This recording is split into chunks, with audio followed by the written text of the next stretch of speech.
Bismillahirrahmanirrahim. Assalamualaikum warahmatullahi wabarakatuh. Alhamdulillahirabbil alamin. Wassalatu wassalamu ala asrafil anbiya'i wal mursalin wa ala alihi wa sahbihi ajmain, amma ba'du. Selamat pagi anak-anak kelas 5, selamat beraktivitas di udara yang masih sejuk, masih segar ini. Mari kita bergegas untuk bersiap sekolah, walaupun sekolah kita masih jarak jauh, tapi tidak mengurangi rasa semangat kita. Anak-anak yang belum siap-siap, yang belum absen, Pak Arif harap secepatnya absen kepada gurunya. Mari kita mulai pembelajaran kita pada pagi hari ini dengan membaca doa kepada Allah Subhanahu wa taala agar diberi kelancaran oleh Allah Subhanahu wa taala.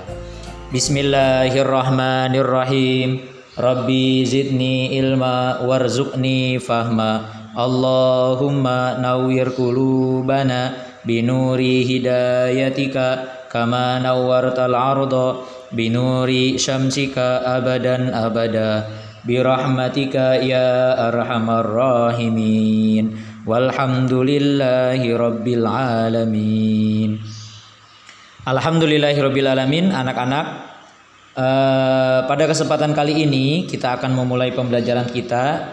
Silahkan anak-anak dibuka bukunya pada halaman 19.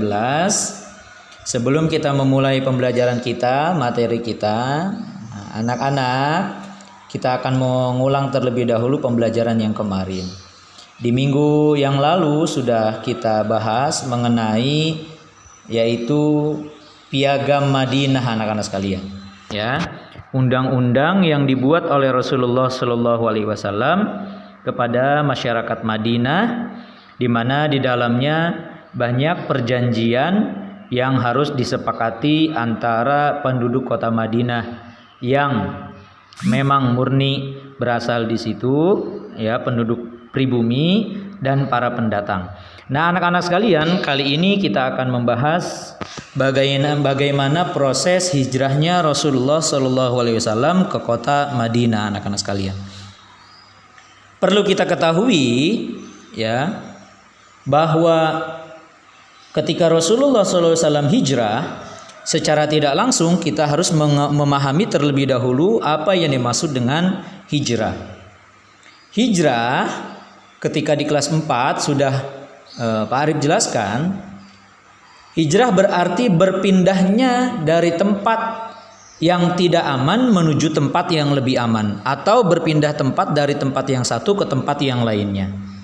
Nah, kali ini Rasulullah Shallallahu Alaihi Wasallam berhijrah dari kota Mekah menuju Madinah, yang mana ketika itu Rasulullah Shallallahu Alaihi Wasallam bersama para sahabat yang lainnya merasa beliau ini tidak aman, ya. Beliau merasa tidak aman ketika berada di kota Mekah, karena ketika itu penduduk Mekah, ya, berniat untuk membunuh Rasulullah Shallallahu Alaihi Wasallam, sehingga Rasulullah Shallallahu Alaihi Wasallam berhijrah ke kota Madinah dengan tujuan, ya, agar hidup Rasulullah Shallallahu Alaihi Wasallam lebih terjaga, lebih aman daripada gangguan orang-orang kafir Quraisy. Namun anak-anak sekalian, tentunya ketika Rasulullah Shallallahu Alaihi Wasallam berhijrah ke Madinah, perjalanan dakwah Rasulullah Shallallahu Alaihi Wasallam tentunya tidak mulus. Walaupun pada hakikatnya di Madinah tidak begitu banyak tekanannya. Anak-anak sekalian, Rasulullah Shallallahu Alaihi Wasallam menghabiskan waktunya di kota Mekah, ya, dalam proses dakwahnya Rasulullah Shallallahu Alaihi Wasallam, baik dari proses dakwah secara sembunyi-sembunyi, ya, lalu dakwah secara terang-terangan, itu dilakukan oleh Rasulullah Sallallahu Alaihi Wasallam selama 13 tahun, anak-anak sekalian. Nah, ketika Rasulullah Sallallahu Alaihi Wasallam merasa bahwa dirinya dan para sahabat yang lainnya merasa tidak aman, akhirnya Rasulullah Sallallahu Alaihi Wasallam berhijrah ke kota Madinah dengan tujuan Rasulullah Sallallahu Alaihi Wasallam merubah budaya yang ada, merubah pemahaman yang ada, ya. Merubah pemahaman dari masa jahiliyah, ya, yaitu masa kebodohan, menuju masa mahiriyah atau masa keemasan. Nah, Rasulullah SAW ketika datangnya ke Madinah ketika itu memang penduduk kota Madinah ya sudah sebagian ya menganut kepada kepercayaan agama Islam, anak-anak sekalian.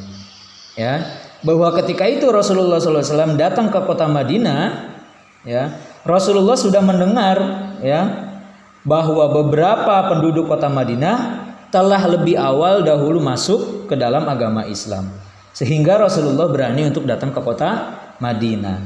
Nah, anak-anak sekalian, nama Madinah sebelumnya, sebelum Rasulullah SAW masuk ke kota Madinah, itu bernama Yastrib. Ya, nah kata Yastrib ini adalah Madinah pada masa dahulu. Nah, sekarang memiliki nama Madinah yang artinya negeri seribu nabi, ya, negeri bercahaya, karena memang perkembangan Islam di kota Madinah sangat pesat, anak-anak sekalian.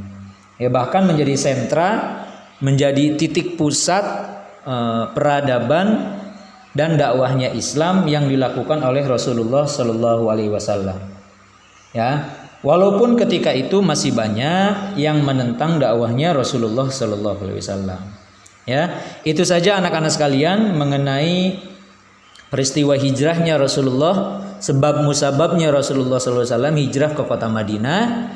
Insya Allah nanti kita akan bahas ya bab yang lainnya mengenai dakwahnya Rasulullah Shallallahu Alaihi Wasallam di kota Madinah. Apa saja hal-hal penting yang dilakukan oleh Rasulullah SAW ketika sesampainya Rasulullah SAW di kota Madinah, anak-anak sekalian. Terima kasih anak-anak, tetap belajar dari rumah, jangan kemana-mana, tetap stay at home. Bagi yang senang dengan video ini, silahkan klik tombol like-nya, silahkan juga di-share kepada teman-teman yang lain. Terima kasih, semangat belajarnya.